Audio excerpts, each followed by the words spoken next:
Ladies and gentlemen, please welcome journalist, author, and American citizen, Tucker Carlson. So fun! Thank you! Oh, this is wild. Thank you! I've been... Good to see you. Thank you. I feel like I know about half the people in the room. This is wild. What are you doing? Justin Wells. Thank you, guys. Okay. Can I just say, Peter Navarro is back. Welcome to Peter Navarro. Suffering the fate that has happened to so many who are friends with Donald Trump. Thank you for having me. I have been to many conventions. I have never been to a more fun convention or a convention with better vibes. They literally let Navarro out of prison. First of all, thank you. This feels a lot different from what I thought it was going to feel like. I can't hear you, but I know it's something good. So, I watched the video of what happened in Butler, Pennsylvania about 50 times. I think I was one of about 8 billion people around the world who watched it. And the more I watched it, the more it struck me that everything was different after that moment. Everything. And this convention is different. The nation is different. The world is different. Donald Trump is different. When he stood up after being shot in the face, bloodied, and put his hand up, I thought at that moment, that was a transformation. This was no longer a man. Well, I think it was divine intervention. But the effect that it had on Donald Trump, he was no longer just a political party's nominee or a former president or a future president. This was the leader of a nation. And I think there's a difference. I've spent most of my life in Washington where the president is at the top of the pyramid, everyone wants to be the president. But if you think about it, the presidency comes with great power, obviously. But if you think about it, that is a title that is bestowed by a process of some sort that can be subverted.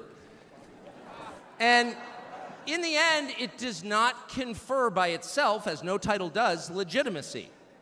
Just because you call yourself the president doesn't mean that much inherently. I can call my dog the CEO of Hewlett-Packard. It doesn't mean she is. It's true. And you hate to say it, but it is also true, as a fact, that you could take, a mannequin, a dead person, and make him president. No, you could. You could. I'm just saying theoretically possible. With enough cheating, that could happen. But being a leader is very different. It's not a title. It's organic. You can't name someone a leader. A leader is the bravest man. That's who the leader is. That is true in all human organizations. This is a law of nature. And in that moment, Donald Trump, months before the presidential election, became the leader of this nation. That was the most obvious to me. And I have to say, I think it changed him. He reached out to Trump within hours of it that night. And what he said to me that night, having just been shot in the face, he said not a single word about himself. He said only how amazed he was and how proud he was of the crowd, which didn't run. And I thought two things. The first thing I thought was, well, of course they didn't run. His courage gave them heart. A leader's courage gives courage to his people. And the second thing I thought was, this is the selfish guy I've been hearing about for 9 years? Really? Not a word about himself? About his people, period. And the second thing I noticed, which I don't think anyone has remarked upon in public, but I'm just going to since I don't have a script, like why not, is that he turned down the most obvious opportunity in politics to inflame the nation after being shot.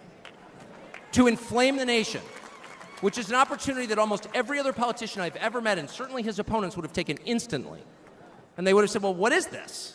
How did he get shot? Like, how did this happen? And those are real questions that we have to get to the bottom of. But in the moments, the days, the week after the shooting, he did not say that. He did his best to bring the country together, and I thought, this is the divisive figure, this is the irresponsible person. No. This is the most responsible, unifying behavior of a leader I think I've ever seen. So the question is, where is he leading us? And I could go on for hours, but let me just sum it up. I do think the entire point from the famous escalator ride 9 years ago until today of Donald Trump's public life has been to remind us of one fact, which is a leader's duty is to his people, to his country, and to no other. That's the point. That's the only point. And another word for this is democracy. Democracy, in case you're a little sick of being beaten in the face with democracy on television, actual democracy is the proposition that the citizens of a country own that country. They're not renters, they're not serfs, they're not slaves, they are the owners of the country. And for that to be true, their leaders have to represent them, which is another way of saying they have to do what the people want them to do, or a close approximation thereof. But if they completely ignore what people want, not just 1 year, but generationally, say for 50 years, then it may be, I don't know what, it's not a democracy. And so I think the entire Trump project, paradoxically, he's attacked as an enemy of democracy, is to return democracy to the United States. Hey, let's pay attention to what people actually want. And the lack of interest in that question in Washington is something that ultimately drove me out of the city after 35 years. Lawmakers stepping over the prostrate bodies of their fellow citizens ODing on drugs to go cast votes to send money to some foreign country. Yeah, actually, we've lost more Americans from drugs in the past 4 years than we lost in World War II. Yeah. Our bloodiest war, more than we lost in World War II. Does anybody care? It is pathetic. It is pathetic. And do you hear a single word from Washington about doing anything about it? We know where the drugs are coming from. We know the supply routes. The U.S. military spent billions bombing the Ho Chi Minh Trail. You don't see our commander-in-chief suggesting that we use our military to protect our country or the lives of its citizens. No. That's for Ukraine. And it's too much, actually. It's too insulting. It's too insulting. It's a middle finger in the face of every American. It's a very clear statement, which is unmistakable. And that is, we don't care about you. And Donald Trump, whatever you say about him, and I think he's a wonderful person. I know him well. By the way, the funniest person I've ever met in my life, actually. You can't be funny without perspective. Or without empathy, which is true. But everything else about Trump aside, he actually cares. Because he's interested in the people who live here, because that's his job. A father's job, his duty is to his family. An officer's duty is to his men. A president's duty is to his citizens. And he seems to be the only one who thinks that. And in his choice for vice president, J.D. Vance, he's made that really clear. J.D. Vance, I'll say this about him, is a thoroughly decent man, and I'll just admit it, a friend of mine, one of the very few politicians in Washington who actually is very close to his own wife, which is wonderful to see. And she's wonderful, actually. But J.D. Vance has views that are closer to Trump's voters than anyone else in Washington in office. Therefore, he's the vice president. That's called democracy. So I will stop on just one point, and that is what's happened over the past month since the debate, and particularly on Saturday in Butler. I think a lot of people are wondering, what is this? This doesn't look like politics. Something bigger is going on here. I think even people who don't believe in God are beginning to think, well, maybe there's something to this, actually. And I'm starting to think it's going to be okay, actually. I do think that. The day after the midterm elections in 2018, Antifa came to my house. The Democratic Party's militia, okay? I was at work. It was obvious when I was at work because it was public. My wife was home alone. They tried to come in through the front door. They terrorized her.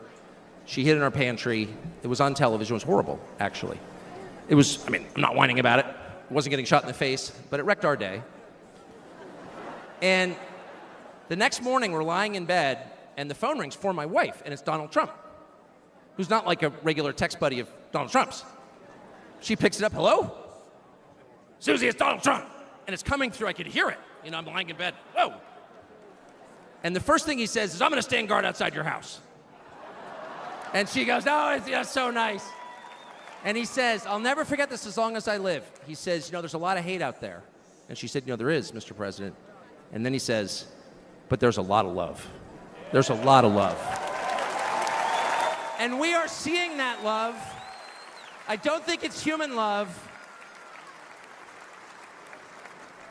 And I'll just stop with this. I'm not always convinced that I'm on the right side. I've been on the wrong side many times. You'll never hear me say, I'm on God's side, or God's with me, or even I'm with God. I want to be, not sure I am. But I will say this unequivocally and conclusively. God is among us right now. And I think that's enough.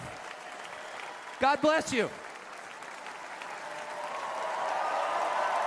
Ladies and gentlemen,